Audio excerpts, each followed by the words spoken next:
Hello and welcome दोस्तों, मेरा नाम है करण और आप सभी का ट्रेड सॉल्यूशंस के इस यूट्यूब चैनल के ऊपर स्वागत है। तो चलिए अब हम बात करते हैं निफ्टी बैंक निफ्टी के मार्केट एनालिसिस के बारे में और ये देखते हैं कि कल को लेके हमें इन दोनों के अंदर किस तरीके से प्लानिंग करके चलनी चाहिए। सबसे पहले हम बात करते हैं निफ्टी के बारे में। लास्ट मार्केट एनालिसिस की वीडियो में मैंने आप लोगों को निफ्टी के अंदर क्या बोला था कि इस स्विंग हाई के लेवल के ऊपर हम निफ्टी में लॉन्ग बिल्डअप करेंगे और इस कैंडल के लो के नीचे हम निफ्टी में शॉर्ट बिल्डअप करेंगे अगर निफ्टी में फ्लैट ओपनिंग हमें देखने को मिलती है। तो आज के ट्रेडिंग सेशन में हमें निफ्टी में फ्लैट ओपनिंग देखने को मिली और जैसे ही निफ्टी ने अपने इस कैंडल के लो को ब्रेक किया तो हमें पूरे ट्रेडिंग सेशन निफ्टी के अंदर एक बहुत ही बढ़िया सेलिंग देखने को मिली और निफ्टी की क्लोजिंग भी अपने डेज लो के आसपास हुई है। इसी के साथ अगर हम फर्स्ट हाफ देखें तो फर्स्ट हाफ में जो हमें निफ्टी के अंदर सेलिंग देखने को मिली थी वो लोअर हाइस की फॉर्मेशन में हमें सेलिंग देखने को मिली थी, लेकिन क्लोजिंग सेशन में हमें निफ्टी में एक शार्प सेलिंग देखने को मिली जिसके चलते निफ्टी के अंदर हमें 17,000 का लेवल भी ब्रेक होते हुए देखने को मिल गया। अब अगर हम बात करें कि कल को लेके इसके अंदर किस तरीके से प्लानिंग करके चलनी चाहिए तो निफ्टी के अंदर अब जो हम लॉन्ग पोजीशन बिल्डअप करेंगे वो हम बिल्डअप करेंगे 17,065 के इस स्विंग लेवल के ऊपर। अगर निफ्टी 17,065 के इस स्विंग लेवल को ब्रेक करती है और इसके ऊपर कोई भी पॉजिटिव कैंडल या पॉजिटिव प्राइस एक्शन शो करती है तो ही हम इसके अंदर लॉन्ग पोजीशन बिल्डअप करेंगे। उसके पीछे का रीजन क्या है, ये जो हमें स्विंग हाई देखने को मिल रहा है इस स्विंग हाई के लेवल के पास निफ्टी ने लास्ट ट्रेडिंग सेशन में जब गैप डाउन ओपनिंग शो की थी तो इस स्विंग लेवल के पास ही निफ्टी ने सपोर्ट लिया और एक शार्प रिकवरी शो की थी, जिसके चलते ये लेवल जो था ये निफ्टी के लिए कल एक इंपॉर्टेंट सपोर्ट की तरह काम कर रहा था। लेकिन आज के ट्रेडिंग सेशन में निफ्टी ने अपने इस सपोर्ट लेवल को ब्रेक कर दिया,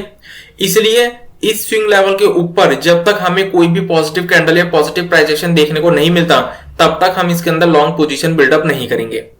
अब अगर हम शॉर्ट पोजीशन की बात करें तो शॉर्ट पोजीशन हम निफ्टी के अंदर दो तरीकों से बिल्डअप कर सकते हैं। पहला तरीका तो क्या है कि अगर हमें निफ्टी के अंदर बिना किसी रिकवरी के ये जो सेलिंग देखने को मिली है क्लोजिंग में ये कंटिन्यू देखने को मिलती है तो जैसे ही निफ्टी अपने इस स्विंग लो के लेवल को ब्रेक करे हम निफ्टी में शॉर्ट पोजीशन बिल्डअप कर सकते हैं, जिसमें कि सबसे पहला टारगेट जो हमारे सामने निकल कर आएगा वो होगा ये स्विंग लो का लेवल जो कि लगभग 16,850 के आसपास का लेवल है। और अगर ये लेवल भी ब्रेक हो जाता है तो फिर हमें निफ्टी के अंदर 16,750 के ये स्विंग लो के लेवल्स भी देखने को मिल सकते हैं। लेकिन अगर हम बात करें दूसरे तरीके की कि अगर हमें निफ्टी के अंदर एक रिकवरी देखने को मिलती है करंट लेवल से तो उस रिकवरी के दौरान अगर हमें 17,065 के इस स्विंग लेवल के पास कोई भी नेगेटिव कैंडल या नेगेटिव प्राइस एक्शन देखने को मिलता है तो हम यहां पर निफ्टी के अंदर शॉर्ट पोजीशन बिल्डअप कर सकते हैं। अब ये जो दोनों तरीके मैंने आप लोगों को शॉर्ट पोजीशन बिल्डअप करने के बताए, इन दोनों में से जो सबसे बढ़िया तरीका शॉर्ट पोजीशन बिल्डअप करने का है वो है 17,065 के लेवल के पास, क्योंकि अगर हम इस स्विंग लो के लेवल के ब्रेक होने के बाद शॉर्ट पोजीशन बिल्डअप करते हैं तो उसमें थोड़ा रिस्क ज्यादा है। उसका रीजन क्या है, क्योंकि आज के ट्रेडिंग सेशन में हमें निफ्टी के अंदर ऑलरेडी एक बड़ी गिरावट देखने को मिल चुकी है तो हमें यह नहीं पता कि अब हमें कौन से लेवल से रिकवरी देखने को मिल जाए। क्या पता निफ्टी इस स्विंग लो के लेवल को ब्रेक करने के बाद 50 पॉइंट की गिरावट दिखाए और वहीं से रिकवरी दे जाए या 30 पॉइंट की गिरावट दिखाए और वहां से रिकवरी दे जाए। तो इसलिए सबसे बढ़िया जो तरीका है शॉर्ट पोजीशन बिल्डअप करने का इन दोनों तरीकों में से वो है 17,065 के लेवल के पास अगर हमें कोई नेगेटिव कैंडल या नेगेटिव प्राइस एक्शन देखने को मिलता है तो यहां पर शॉर्ट पोजीशन बिल्डअप करना सबसे बढ़िया रहेगा। तो चलिए अब हम बात करते हैं निफ्टी बैंक के मार्केट एनालिसिस के बारे में।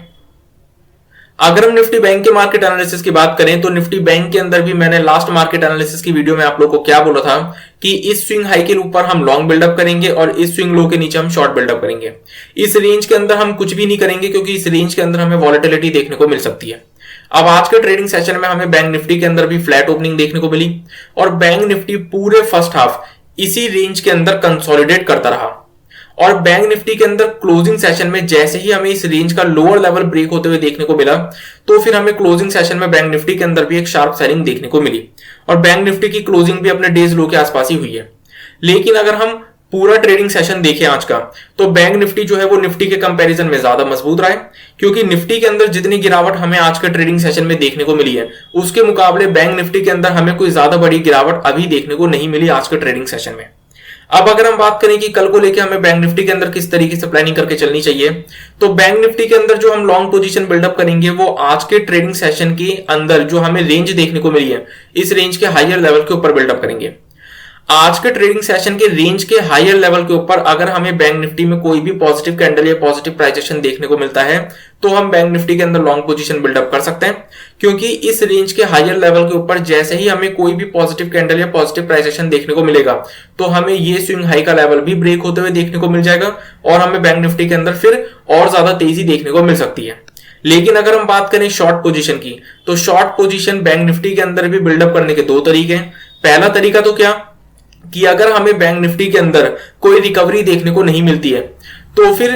उस केस में जैसे ही ये स्विंग लो का लेवल ब्रेक हो तो इस स्विंग लो के लेवल के ब्रेक होने के बाद हम बैंक निफ्टी में शॉर्ट पोजीशन बिल्डअप कर सकते हैं, जिसमें कि ये जो हमें गैप देखने को मिल रहा है ये गैप हमें फिल होते हुए देखने को मिल जाएगा। लेकिन अगर हमें बैंक निफ्टी के अंदर करंट लेवल से रिकवरी देखने को मिल जाती है तो ये जो हमें आज के ट्रेडिंग सेशन में रेंज देखने को मिली है, इस रेंज के आसपास अगर हमें कोई भी नेगेटिव कैंडल या नेगेटिव प्राइस एक्शन देखने को मिलता है तो फिर हम बैंक निफ्टी के अंदर यहां पर भी शॉर्ट पोजीशन बिल्डअप कर सकते हैं। बैंक निफ्टी के अंदर जो दोनों तरीके मैंने आप लोगों को बताया ये दोनों तरीके ही बढ़िया हैं, क्योंकि बैंक निफ्टी के अंदर आज के ट्रेडिंग सेशन में हमें कोई बहुत बड़ी गिरावट देखने को नहीं मिली। तो हम दोनों तरीकों में से कोई सा भी तरीका अपनाते हैं, किसी भी तरीके के हिसाब से अगर हमें अपॉर्चुनिटी मिलती है तो हम दोनों तरीके अप्लाई कर सकते हैं, कोई प्रॉब्लम नहीं है दोनों ही तरीकों में।